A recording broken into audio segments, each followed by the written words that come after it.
I am a regular person. I'm not a size 2. Curves are cool and hot. I'm not a rapper, athlete, or socialite. Just me.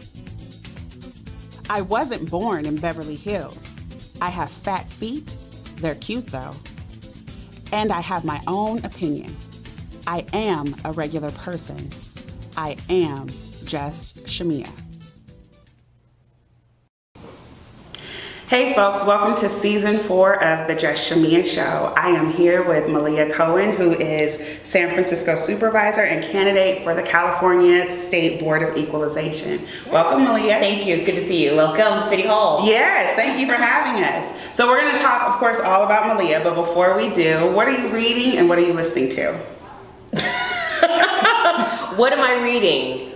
Well, lately, because the primary elections are coming up, I've been reading a lot of polls and I've been reading a lot of articles in the newspaper. New York Times, San Francisco Chronicle, the Oakland Post. I mean, I really read a broad topic of things. But there's a book that I've been trying to get to. I think it's called Just Saying. Okay. Just Saying. I'm just saying. Yeah. So there's a couple things that are on my list that I probably will get to in August. Okay. After everything's died down a little bit. Okay. And what are you listening to? I'm boring. Oh my goodness. News. Let's see. Yesterday, and even in the car this morning, I was listening to the radio station, but I was listening to the Warriors. An analysis of the game that was on Monday. So that's what I've been listening to, and then listening to people pontificate and strategize about what's going to happen in Game 1. Yes. So that is what I've been listening to. Kind of just focusing. Of course, I want the Warriors to be victorious. Yes, so. Dub Nation. We are so about that life. Yes, definitely. All right, cool. So again, before we talk more about Malia, I want to get your opinion on a few select news stories and things just happening in our world. All right. So in March, United States infrastructure was given a grade of D+. According to a study that's put out every 4 years by the American Society of Civil Engineers. They give us this report card. So basically the report said that our dams are at risk of failure, which we've seen here at Oroville. Trillions of gallons of drinking water are leaking from water systems because they're old and pipes are leaking and dated. Also, our roads are horrible. Because roads are horrible, driving fatalities are up, things like that. We know that we see this in reality with some crisis like the Flint, Michigan water crisis, which started way back in 2014, is still ongoing. It probably started before 2014. It just came to a head. It just came public in 2014. Exactly. And sadly, residents there still do not have clean drinking water. We're seeing horrible effects on the children there, so much so that they just approved a $4.1 million award, if you will, to establish mental or cognitive monitoring center, because we know that there's going to be all these cognitive defects. Right, because of the lead poisoning. That's what happens. It gets absorbed into the bloodstream. It gets absorbed into the body, the child's body. Right. And so that's what they're saying is that one of the way that lead poisoning manifests itself is that the way the child thinks. And this is what's most scary about Flint, Michigan, is that we're talking about children. And so you're a mother, you have a 6-year-old, you know how very fragile these immune systems are. Right. And they're developing. Their bodies are physically developing. Their brain is also developing. Actually, the human brain isn't fully developed until a person's about 26 years old. Right. So, I mean, that's why they're studying the cognitive functions. They want to make sure that this lead and this lead poisoning isn't altering, or they're trying to monitor how much it has altered the brain functions of, unfortunately, Black children. Yeah, primarily Black children. And sadly, we're already seeing some of those effects, as well as an increase in Legionnaire's disease. Yes. Another way that we're seeing the failings of American infrastructure, Hurricane Maria hit Puerto Rico. It hit lots of different places, but Puerto Rico, and we see that, 90 days later, 6 months later, so many months later, there's still lots of school closures, problems with the water system, electricity still not restored to 100% of the island, all of that. And then right here in Central California, there are nitrate levels that are leaching into 96% of our groundwater supplies, according to a UC Davis study. Some 100,000 plus residents of San Joaquin Valley can't drink water from their tap because it's contaminated with high levels of arsenic, nitrate, and other toxins. So thinking about America's roads, waterways, power, overall infrastructure, including even here in the Bay Area, and how horrible our traffic is because, you know, our systems weren't built for all of the people in this population boom. Is fixing our infrastructure, you think, on the radar being a national, state, or local priority? Yes, actually it is, to tell you quite honestly. And when I think of infrastructure, I think of two different things. Yes, we've got failing infrastructure because our country is several hundreds years old. You think about this, even the city of San Francisco is about 150 years old. We've got pipes that are in the ground that even last year and in the years prior have burst. Yes. Sinkholes you see also opening up on freeways. You think about the freeway going down to Los Angeles, how there's sinkholes that opened up. So the aging infrastructure is very real, but there's also a blessing in that. And the blessing is that it also is an opportunity for jobs. It's a major job generator. And it's not just for the skilled engineers and the architects that are going to be reconstructing, but it goes all the way down to people that are directing traffic or with flags. So when we think about failing infrastructure, there's still an opportunity. We most certainly need to make the infrastructure the improvements. So in my district, I represent Bayview, Hunters Point. There's a $2 billion infrastructure overhaul, and that's the wastewater treatment plant. And if you think about infrastructure, people do think about the roads, and that's very important that we be able to travel on the interstate to and from work, picking up our kids, taking our parents to the doctor, or just regular living. We think about water. If the infrastructure of water fails us, our quality of life, and life as we know it, changes drastically. Drastically. You brought up Puerto Rico. Puerto Rico didn't, and still in some parts doesn't have water. And water is 98% of our body is life. So when you don't have access to clean water, that's a problem. When you think about developing countries, they always want to have sustainable water supplies. So we need to protect our infrastructure for water. Hetch Hetchy, which is the main water source for the entire Bay Area. We need to make sure that water is clean and pure, and there's no bacteria and algae and everything, and that the waterways, the watersheds are flowing. So from my perspective, it's not only an environmental issue, but it's also a social justice issue, because when you think about environmental impacts and infrastructure, because they do kind of go hand in hand, it really affects adversely those people with the least, that have the least amount of education, the least disposable income, the least ability to get up and leave should something happen. You think about Flint, Michigan, right? Thankfully, people were fired. Elected officials that took an oath just to protect and serve were not reelected. But for what reason is it still slow moving? 4 years later. I mean, that's heartbreaking. You think about also what happened with the call to action around Flint, Michigan, is that it also called in our entertainers, our athletes. I mean, people really rose to the occasion. When it was first happening.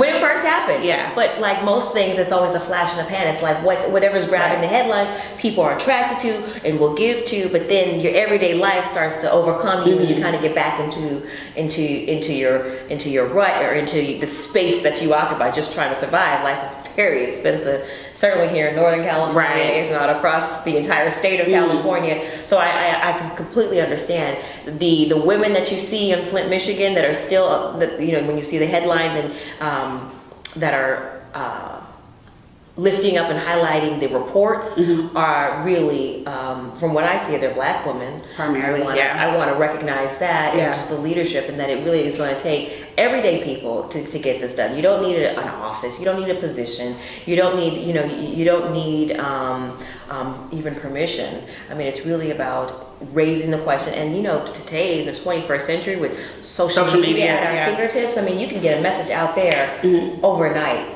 So when you think of like what's still happening in Puerto Rico, what's still happening in Flint, what's still happening right here in Central California, do you think that part of the solution is for the ground to swell Absolutely. with protests and the Just Chamia Show to bring awareness that 4 years later we still don't have clean water in Flint, Michigan. That, you know, this is where I think we go wrong a little bit. Is that we're quick to protest and we're quick to get up in arms, but when that emotional response passes, what do we have? Right. You see, then you have then we're on to the next. Then we're on to the next, but what have we gained? Right. You know, I'm a policymaker. I serve in San Francisco, and so I really see the world through a policy lens. And those policies, those rules, the ordinances, that's what governs.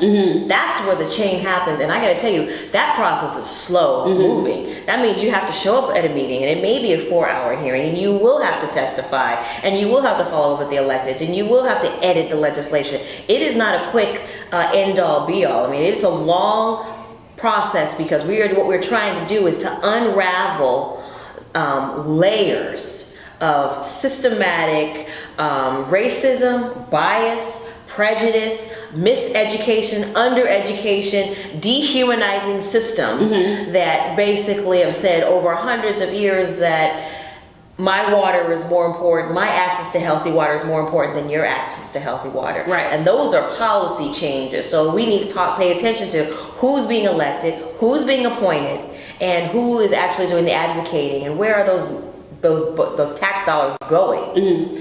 And that's where the real work is. Yes, protesting brings a certain intensity and a level of awareness.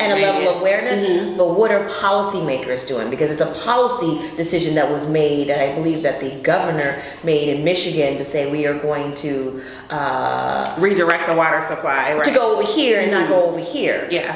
Right? Right. So my question is, who signed off on that policy? How could something like that happen?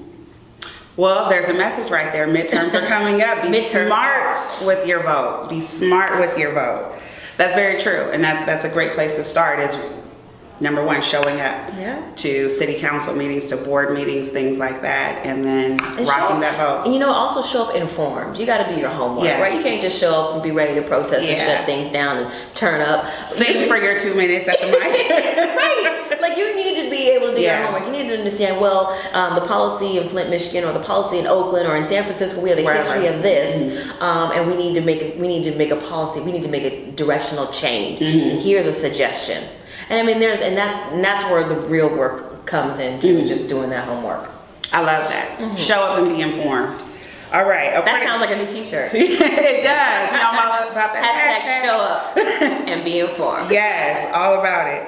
According to a Newsmax article, YouTube has started deleting violent video content. This is right after Spotify recently pulled music from R. Kelly and XXXTentacion from promoted playlists, citing a new policy against hate content and hateful conduct, I guess, by the artist.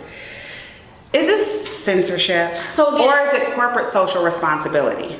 I think it's a gray area, and that's where we go back to policy, right? And I really think that the devil is probably in the details. So I would love to read this policy, because if it's a policy, then a policy should be broad, and it should be fair and evenly and equitably applied.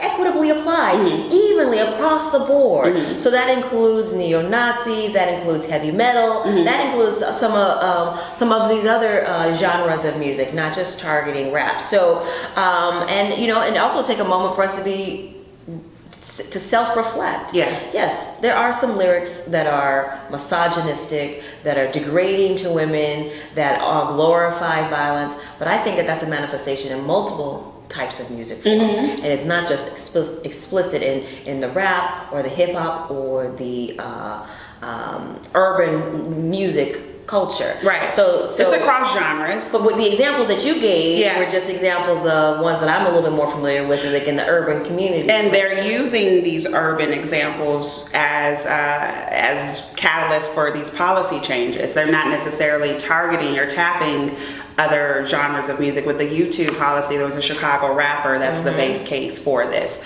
But all that's to say, artistic expression is one thing. Do companies like a Spotify, like YouTube, like Facebook or Instagram have a responsibility to monitor content? Just on monitoring content.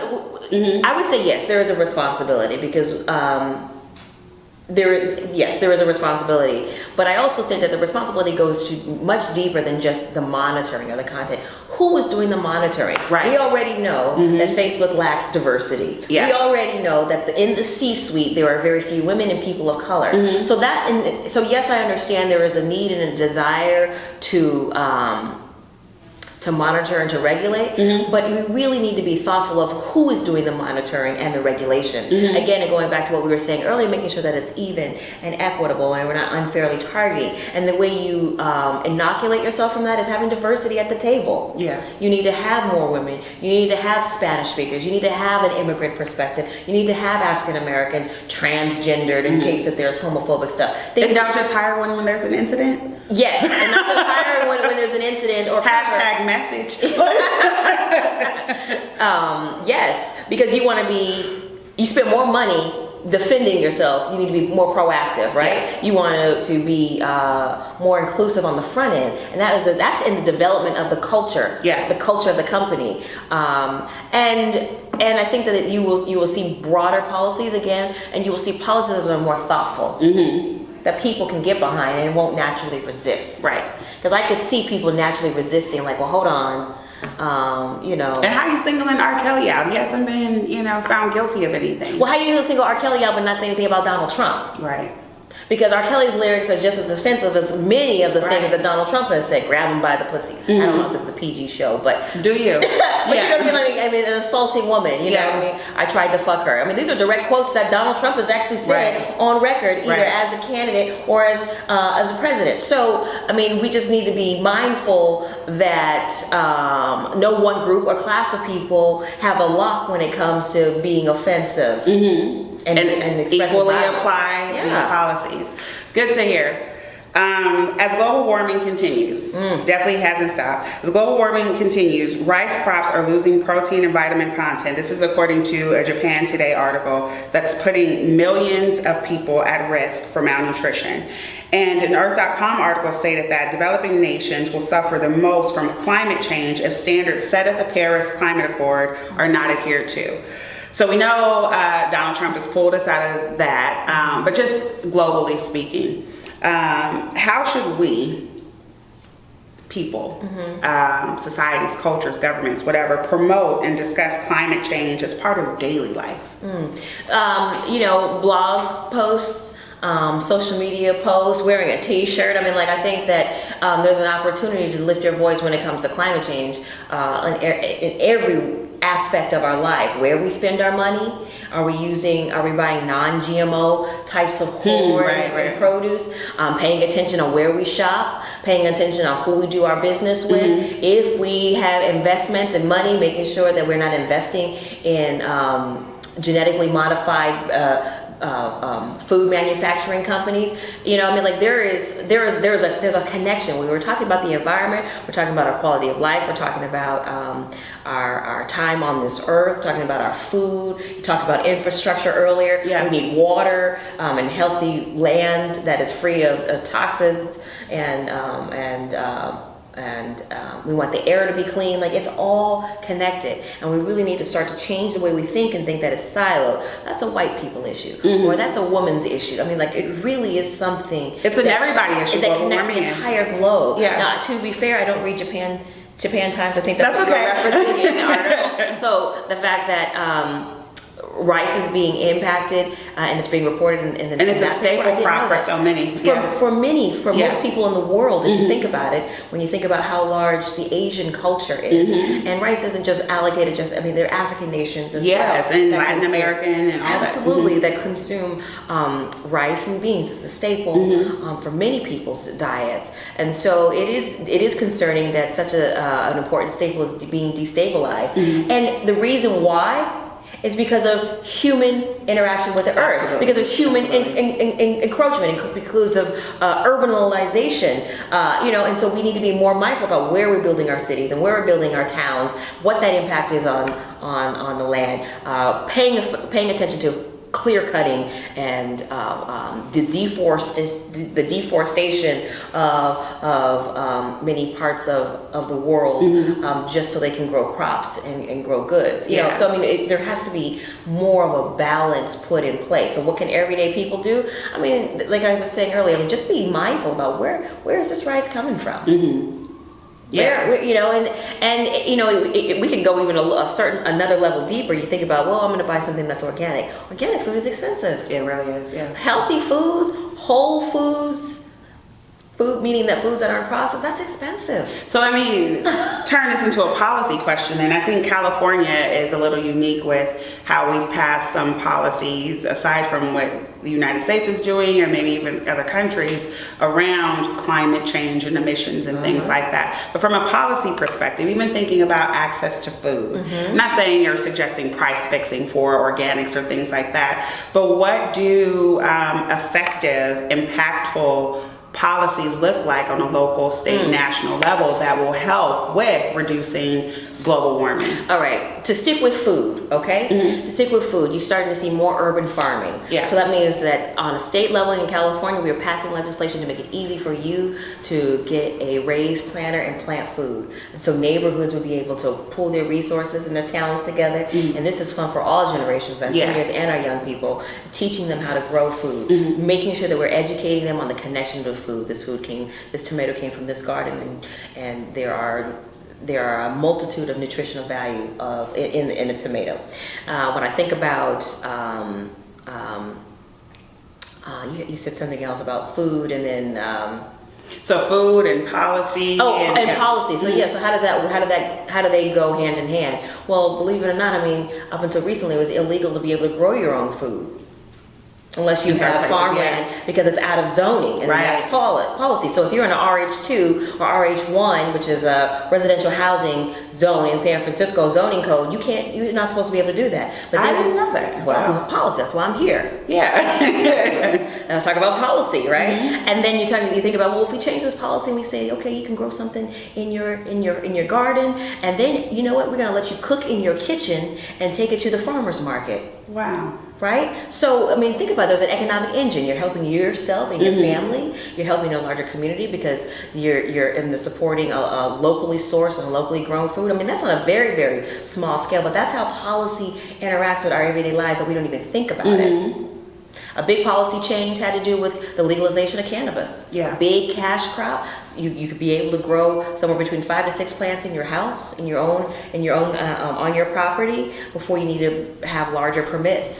But you could distill down and capture the CBD oil and take that to a farmer's market and sell. So, I mean, their policies are constantly changing. Policies are dynamic. So, you know, what we created in the 1940s may not be applicable to the 2000s, right? In 2018. So that's why you got to stay up on your policymakers. That's what we're thinking, and able to see how they can benefit the larger community. So when I was thinking about supporting like urban farming legislation, I mean, like it just made sense.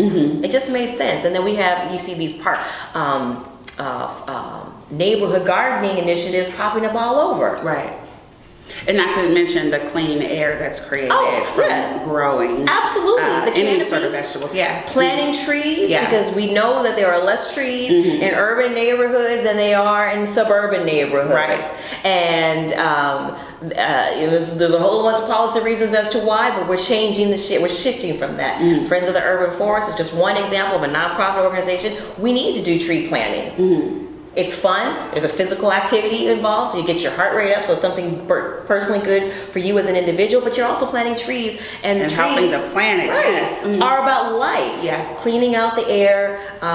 You know, again, going back to baby, you think about the shipyard, right? There's been a lot of conversation about the Hunters Point shipyard and particulate matter. The trees have already, the science has been proven, is that it helps cleans the air. And so when you think about communities like Potrero Hill or south of Market of San Francisco, you got 2 freeways. You got 101 and 280 going through these neighborhoods. Trees help absorb a lot of smog. Absolutely. I mean, and that's something simple. So yes, trees, food, sustainable food supplies, all of that, we're all connected. And simple policy changes at a local level that can help.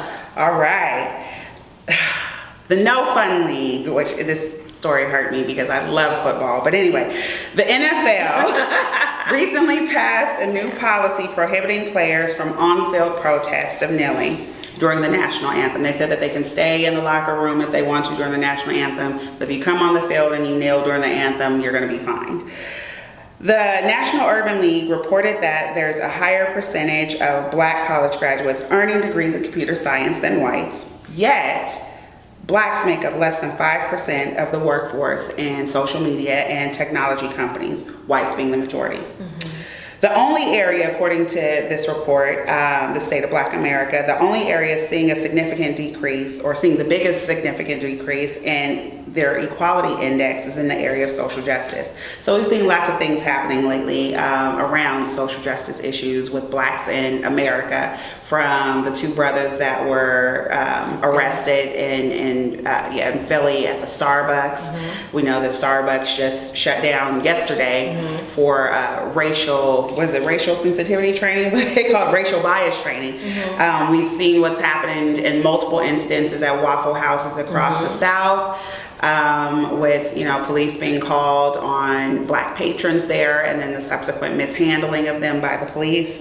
And even right here in the San Francisco Bay Area with good old Barbecue Becky at Lake Merritt, who called the police on some black men who were out there barbecuing, and all the memes and the outcry that has sparked. All this is happening. We're seeing it, we're hearing about it. But in your opinion, have things really changed negatively for blacks in America, or are we just hearing about it and seeing it more because of social media? I think we're hearing about it, we're seeing it more. We are able to, the experience that the brothers had in Starbucks, we're connected to, because that has been me. At a Starbucks, but in the Starbucks in San Francisco. So because of social media and technology, it connects and unites our experience as a people, not just in the United States, but in the entire world. When you think about the black people that are living in Israel, and how they themselves have also received police abuse and targeting. And this became a highlight when, do you remember when Ferguson was going? It was erupting, and we were talking about police reform. And then you had European countries, particularly in Paris, you had protests. So technology has really connected this, I would say the African diaspora, and communities of color, the diaspora of, these are not isolated incidences. It's not an American issue, it's a global issue. It's definitely global. And well, I think it's like people of color. When you think about it, manifested in different conversation when we talk about immigration. And when we think about immigration, you don't think about the Irish immigrant, do you? No. You don't think about the Canadian immigrant, do you? No, they put a face on it, and they put the Mexican face, right? And then they pump fear about, Donald Trump was just talking about this morning and yesterday about MS-13 associating this gang with Latino, right. But you don't hear about Asian immigrants. You don't hear about specifically from China as being demonized and dehumanized. So the technology, again, it just connects us, and so it uplifts and it elevates the conversation. Now, when we're talking about the NFL, that's an interesting policy, right? And we did a lot of talk about policy in this conversation. So some policies are really good and can protect and really serve, which is the ones that I like to move forward. And then there are policies that are created, again, to exclude and to dehumanize and to demean and emasculate people. And I think about this in a couple different ways. First of all, how powerful the movement that Colin Kaepernick started by just one man taking a knee and kneeling, and how it has reverberated through the entire upper echelons to where you got the President of the United States talking about it. You've got owners of major NFL football team franchises talking about it, so much so that they're creating a policy to make you change your expression. First of all, let's acknowledge that is a powerful place to be in. And it started with one person, one man taking a knee, and it has become a movement. It has become a movement. Now, the next step is, and I was reading a poll just yesterday that the people are 50-50 whether they're going to engage and support the NFL, or are they going to watch or they're going to refrain from supporting the NFL. I think it's important, and we should never understate and underestimate our economic power. So let me ask you a question around, I'm going to ask 2 follow-up questions, one about the NFL and one about Starbucks, kind of married there. We think about the Constitution and people's right to express themselves, people's rights to feel safe, to be human, to have your own space. When the NFL passed this policy, there was a lot of dialogue and buzz saying that you have rights, but they stop at the door of your workplace, if you will.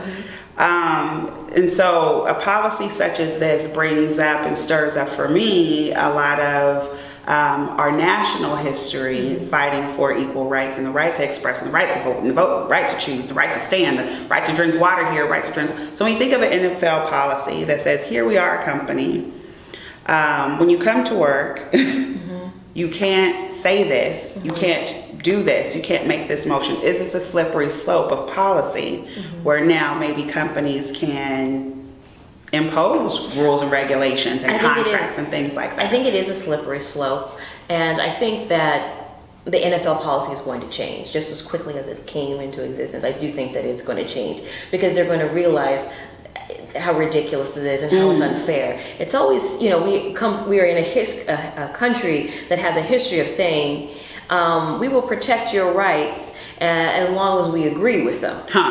We will protect your speech as long as we like what you're saying. And so that's what you're seeing. Now you got people that are saying, asserting their constitutional amendments and their rights, but they're in a disagreement with the structure. Right. And in a larger context, I mean, the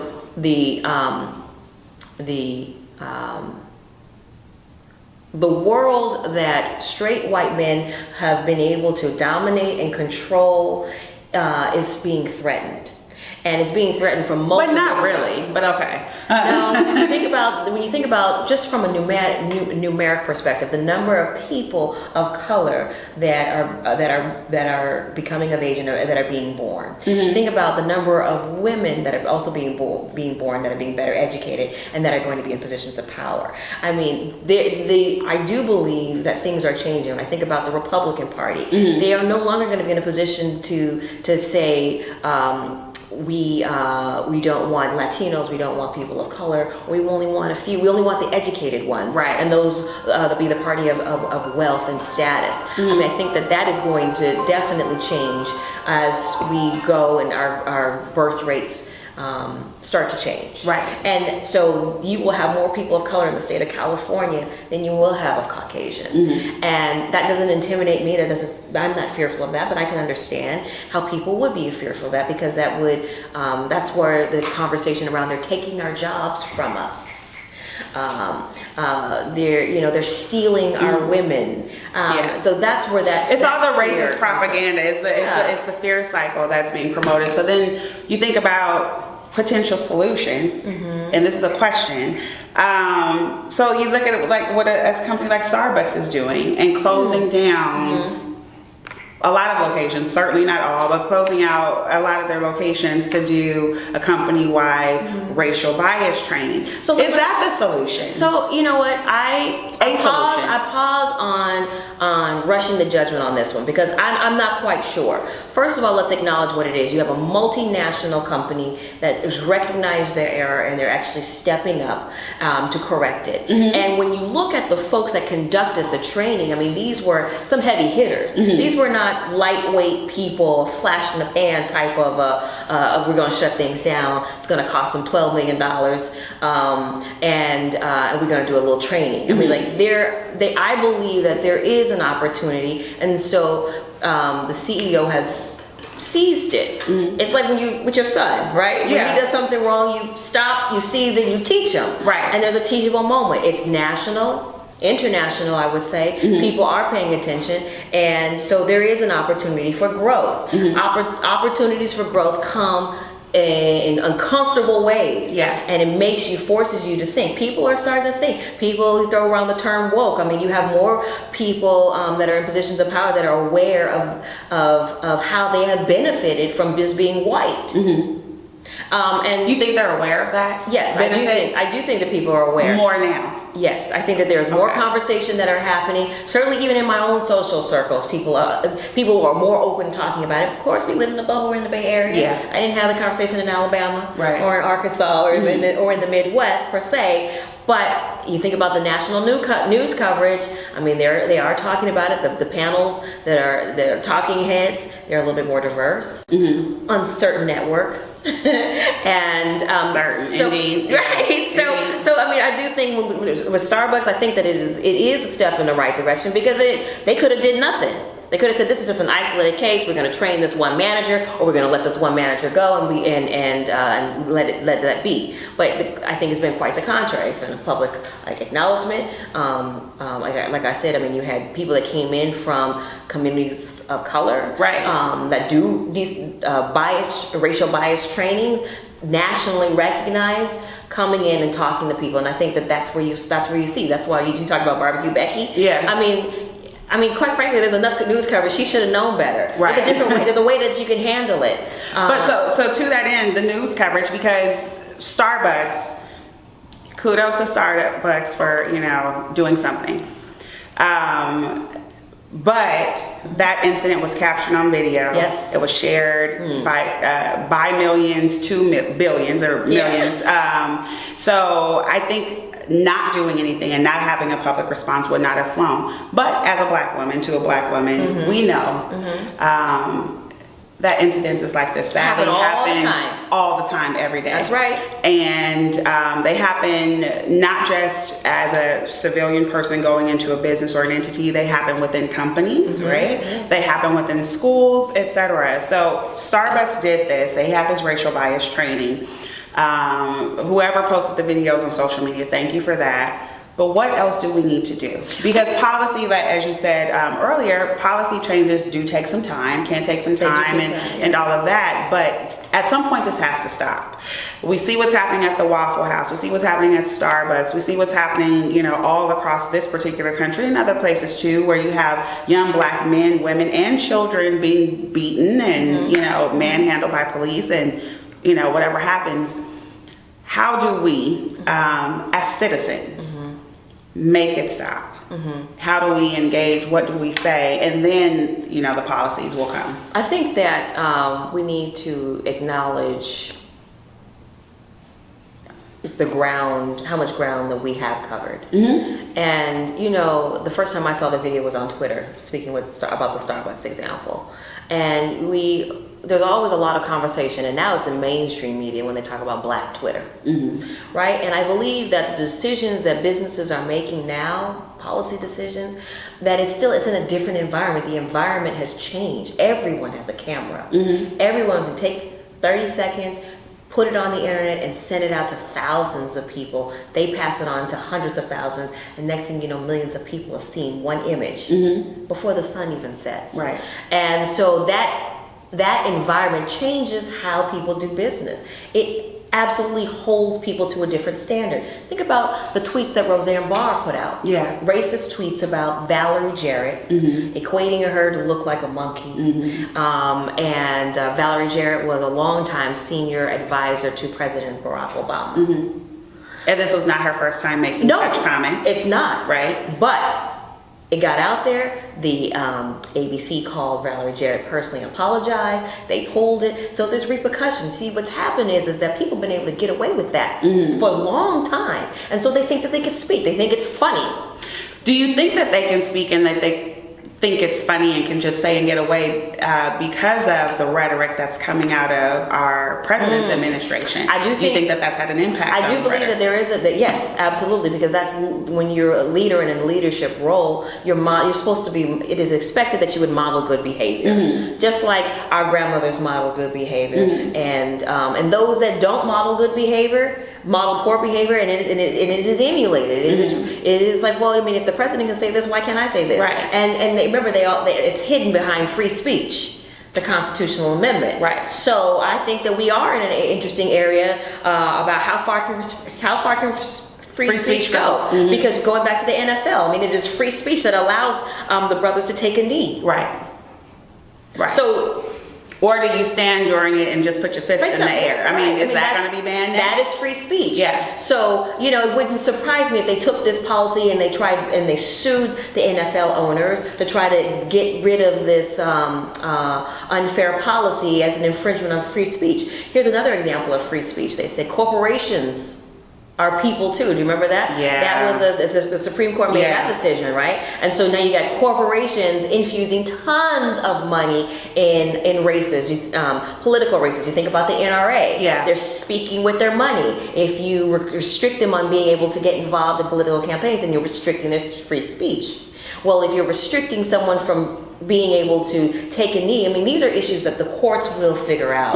So eventually. Yeah, eventually. But you were talking about policy and like, how do we know and how do we move? Are we moving in the right direction? Yeah, or what can we do? Just what can we do? I think we keep doing what we're doing. We're staying awake. We're staying vigilant. We're staying mindful. We need to keep our minds open to other people and their other thoughts.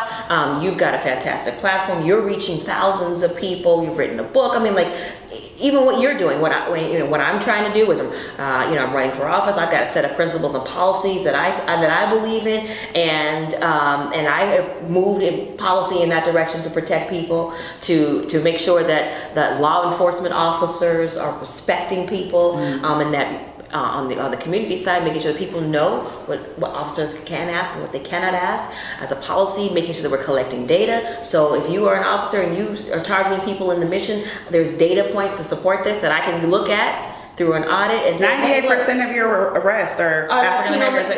Latino men, and they're going to say, well, I patrol the mission district. Okay, well, the mission district actually has changed in composition. Yeah, and it's 78% white. Yeah, so how do you explain that? But I mean, it's because of what's changing our lens. Yeah. We weren't keeping track of how many officer-involved shootings there were up until very recently. We weren't keeping track of how many in-custody deaths has happened. So, I mean, these are policy changes that are happening, that are new and that are researched, that help us fine-tune our lives in this society, restructuring the rules so that they're fair for everyone, because they weren't counting our deaths because we didn't count. So we got to get to the policy place, and we will get there. But in the meantime, what's your message to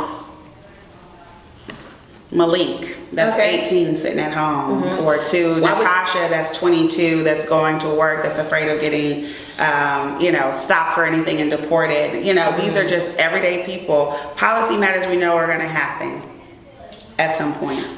But how do we stay encouraged in this environment? That people have an opportunity to have their own protest. And whether America recognizes it or not, you have an opportunity to teach people. I went to the Salesforce Tower opening last week, and I asked the guy in the corner, I said, hey, how do I get into the Salesforce Tower? And he said, it's only for employees. And I just said, how do you know I'm not an employee? I just asked you a simple question. How do I get in there? I said, you shouldn't make an assumption that I'm not an employee. I don't know you and you don't know me. And, he stopped, he thought about it, and he was like, you're right. I didn't make an assumption. Make a left. I apologize. Exactly. Yeah. So, I mean, like, there was no cameras, there was no footage, there was an opportunity. Yeah, it was a teachable moment. It's a teachable moment, just like, hey, listen, you made some assumptions. I'm going to have to check you on your assumptions, and I did it respectfully. I didn't get offended. And who knows, maybe his mind is just a little bit more open than what it has been. Yeah. And because I was profiled, I didn't look like the standard employee that would work at Salesforce. He didn't know. I'm like, I'm an elected official, boo. Right. I just asked you a question. Show me where to go. So to Malik, I would say vote. I would say stay awake. I would say that there is opportunity in every aspect. I would also be aware and exercise a lot of discipline too. Yeah. You understand how people see you. I'm assuming with your example that Malik is African American. Yeah, sure. So you said he was 18. So I would say, Malik, you know what I mean? What are you going to do with your life? Yeah. Do you want to go to college? Do you want to go to trade school? Here's a pathway. Here's a pathway for you. What's the vision that you have for your family? I would say, Malik, do you have children? You do? Here's some resources. Here's a fatherhood course. Here's how you can co-parent with your baby mama that you may not are not in a relationship with, but you have this child with. I would say that. I would say, you want custody? There's so many different ways that we just need to reach our young people to connect them to help them. Malik, you want to go to college? Here is an organization, 100 Black Men. They give out scholarships. You know, you talked about Natasha. I would say, Natasha, if your kids are in school, stay engaged with your student, with your child's teacher, and stay engaged with your child's education.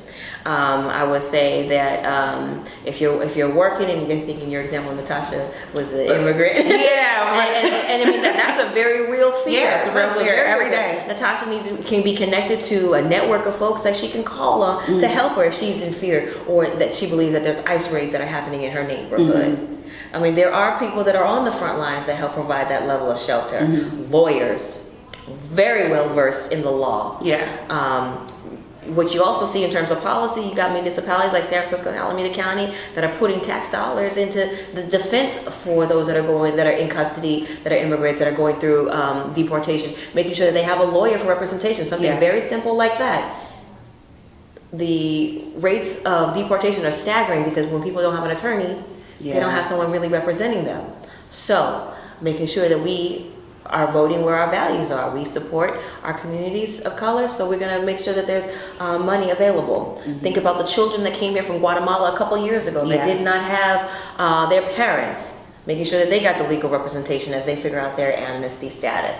So there are an infinite amount of information. I mean, I would say I would just pick a topic and Google it. You can connect with an organization. There's lots of resources. Volunteer. You can contribute if you have some extra money around. So there are real avenues. You can set up a camera on a tripod and start talking to America. And put it on your Facebook page, on your Instagram page, or you know, whatever social media platform that you have. You can make your voice. You could think about Stanley Roberts on Cron, right? He always has people behaving badly, right? You have your own version of it. People behaving with bias.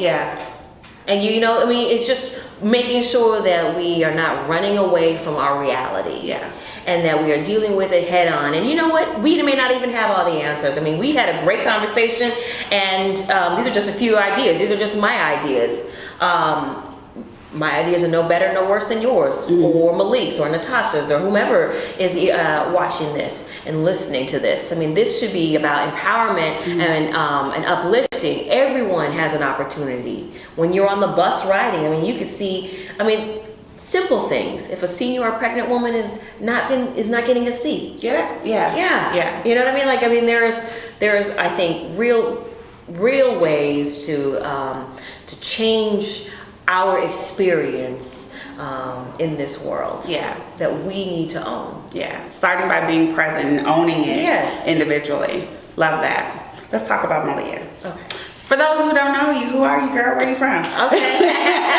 Well, I'm a city girl, and I'm a public school girl, so I'm a Lowell graduate, and grew up, and I represent the southeastern neighborhoods. I still live there with my in the neighborhoods that I grew up in. My parents are there. My grandparents have transitioned on, but they also long-standing San Franciscans. Tons of cousins and aunts, uncles, and great aunts and uncles. Like many of the African Americans in San Francisco, my family came from the South. They came in search of a job and worked on a shipyard, the Hunters Point Naval Shipyard, and have just been really active in the community. You are a businesswoman that I admire. I've got a lot of business and entrepreneur folks in my family as well. So, all right. And why and how did you choose to become a civil servant? I mean, I have never held political office. I have no desire to. It's a lot of work. It's a lot of people looking at you. And a lot of scrutiny. How did you choose this life and why? You know, I've always wanted to be in elected office ever since I was 8 years old.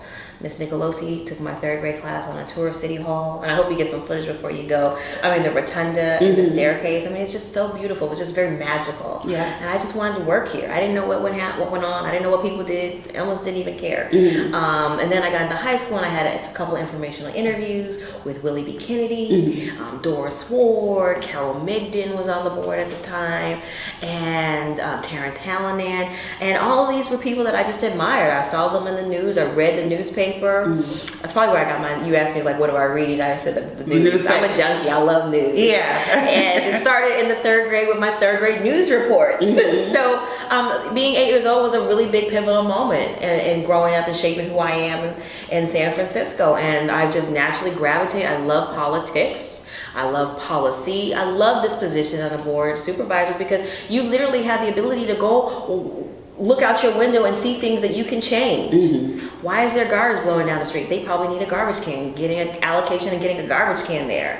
Homeless. I mean, it's a larger issue, but one that we're trying to tackle. Yeah. Getting more services and making sure that women and veterans and children have a place that they can go and they can that's not on the street. And then when they are in the SRO and they are stabilized, how do we get them on the path to being more sustainable? How do we get them a career? How is their mental health? Trauma that goes undiagnosed, particularly in the African American and Latino community. Growing up poor, impoverished, in poverty, that's a traumatic experience. Yes. That's traumatic. Yeah. And so acknowledging what trauma does, and mental health is important. We have so many undiagnosed cases of PTSD and depression. Yeah. I mean, people will be depressed, undiagnosed, but will be labeled as lazy. So, well, we could do a whole conversation just on that piece. Yeah. And urban PTSD, which now there's all these studies coming out. Yeah. It's like people think a lot of times PTSD is tied to an incident, like you went to war, you had a hard battle or something like that. But and I'm that's like, one form of it. it's just our existence sometimes in urban communities generates that. Yes, I mean, people hear gunshots. Yeah. People, you can find bodies decaying. You can witness violence. If your mother was beaten up by a boyfriend or a lover or her father or someone, it manifests in many different ways. If you lost your child. Yeah. So, I mean, it can be passed down, we were talking earlier about the developing mind of our young children. I mean, several impacts of trauma shapes our cognitive functions. And the cognitive functions are how our brain thinks. The chemicals that our body produces can be altered by just our environment. And I'm not just talking about the natural environment, right? I'm talking about the emotional environment that we are growing our young people in. Right. So we weren't studied. They didn't study that. Now things are changed. You got Dr. Nadine Burke and the Center for Youth Wellness on 3rd Street that are studying how these early childhood adverse incidents shape us who we are. So like me, I just told you my story. I was shaped by a tour of City Hall. Now if I was shaped by witnessing my father being shot, I don't know where I would be. Right. So, I mean, there is a real correlation between our childhood and how we grow up and how we manifest and how we see the world. And some people are able to be strong and can overcome those circumstances and go on to great things. Think about President London Breed. Yeah. Growing up in the Western Addition in the Fillmore and in public housing. You heard her story many times, raised by her mother. Yeah, her grandmother, right? Didn't know her father. Yeah. Lost her sister to a drug overdose. I mean, she could have been overcome by that grief and overcome by that trauma and said, you know what, I'm gonna go a different way. Yeah. But she really has been able to bootstrap and to rise above that. And so, I think it's important that there are many narratives for Black people in the Bay Area. And I talk about the Black diaspora, people in Oakland or Vallejo. I mean, at some point we started really in the urban core before we moved out into these suburban neighborhoods. And so just moving out doesn't necessarily mean you don't have trauma.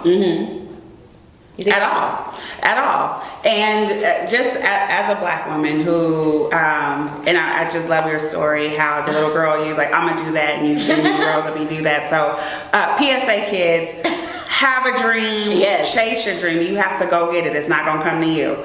Malia Cohen. All right. What are some of the challenges and or obstacles that you faced as a Black woman coming into the world of politics, living and operating and working in this world of politics? Well, I think if any. There's such a long list. I mean, there are real challenges. There's challenges of, can you do it? Do you, do you have, running for office is very difficult. Can you raise the money? I think that's like the number one issue people always want to know is, because can you raise the money? If you can raise the money, then you actually have a viable shot to take your message to voters. But if you can't even raise the money, then they don't even take you seriously. Right. And so, and it's a double-edged sword, because if you can't raise the money, you can't attract money. Yeah.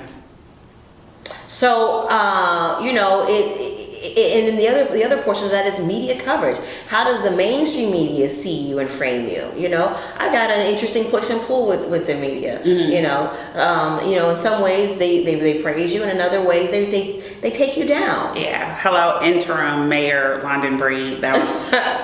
You have to comment on that. I'm saying that. That's one example of it. I'm saying it because she was black. But go ahead. Yeah, but it is very real, because we can speak to that. There's a perception that there'd be some kind of advantage if London were to run as the acting mayor. Yeah. So this. No, I'm just talking. My comment was specifically around that term interim, because when Mark Farrell got in, they didn't say interim mayor. The media reported him as mayor.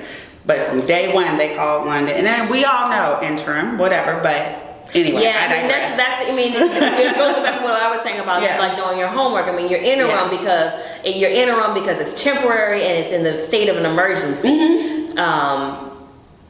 When Mark Farrell was elected by my colleagues, I of which did not cast that vote, he was considered acting. So you can be interim mayor or you can be acting mayor. But they don't use either of those qualifiers.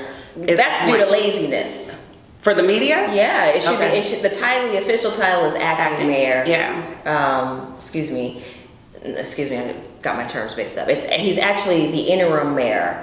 Acting mayor was what London Breed was when Mayor Lee passed away. And so when you have a mayor, and when Mayor Lee was around and he would travel, he would appoint someone to be acting mayor. And so that means that they had the full authority. You were signing documents. You had the full authority of being the mayor. It was legal. So there are legal titles. An interim mayor means in the interim between one election to another election, you will be the mayor. You were appointed by the board of supervisors, a majority of the board of supervisors. So that's just the distinction of the different terms. So what we're doing now is we got an election day is coming up on June 5th, and so we've got a mayoral race happening in San Francisco where we were going to elect a mayor, and that person will be a mayor of San Francisco, no acting, interim, nothing like that. They're just going to be the mayor. Yeah. And so either way, I'm not able to predict the outcome of the election, but we will be making history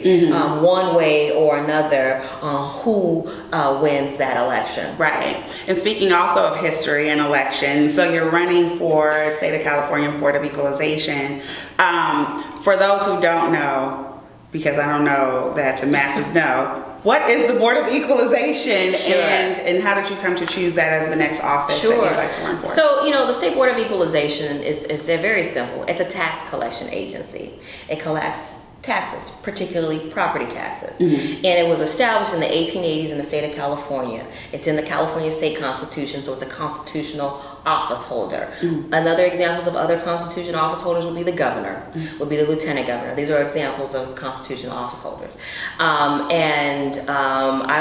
If I am successful, I will be the first African American woman elected in the entire history of the state of California to hold this position. And what's interesting about the State Board of Equalization, because a lot of people don't know about it, and it goes back to what I was saying again about knowing your homework and doing your homework, is when you talk about policy, when you talk about taxes, right, it's important to know what you qualify for and what you don't qualify for. So you may know where to go to get your taxes prepared for free, but you may not know about the earned income tax credit.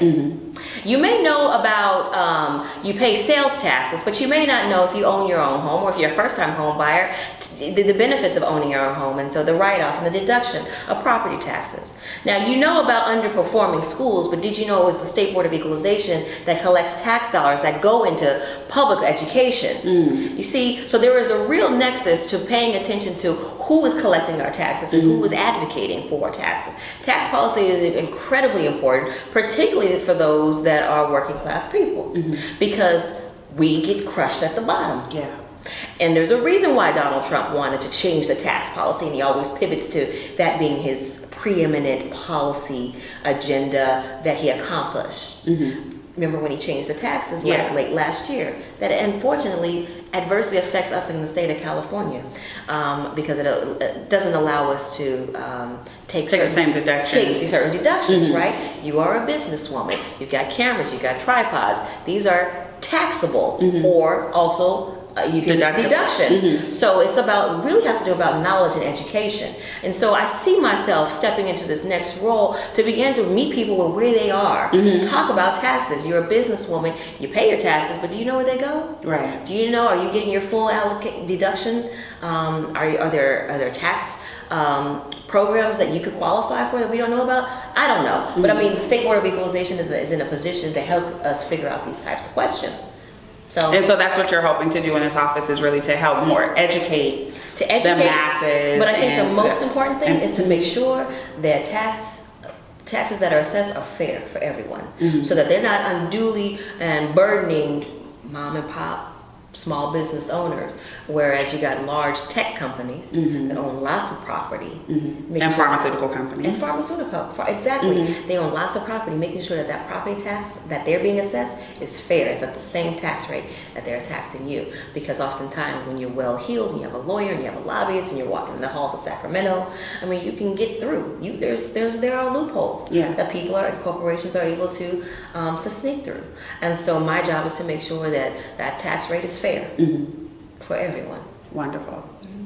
So when Malia wins on Tuesday, we look forward to not just celebrating with you, because we certainly will do that, but also supporting you in this next journey. We know that you're definitely an advocate for the people. You're not just for Black people, but for all people in equality, and that's come forth in certainly this conversation, but also in the work that you've done today in your political office. So let's keep it up, and we look forward to celebrating, not if I win, but when she wins, right? I appreciate that. And I just want to say that I want you to be there when we celebrate too, because I've got a tremendous amount of respect for you. I mean, this woman is an author, a businesswoman, an entrepreneur, very well educated, and a mother. And I think it's important for us to uplift that and to celebrate that as well. I mean, you are behind the camera, and on occasion get to be in front of the camera, but there's a lot of work that goes involved in that. That is involved in that. And there are sacrifices that I know that you're making. That you choose to do to make sure that you're connecting and educating people. So thank you. We all do. Thank you. Thank you, Malia. I appreciate you. All right. So stay tuned for more, folks. Thank you.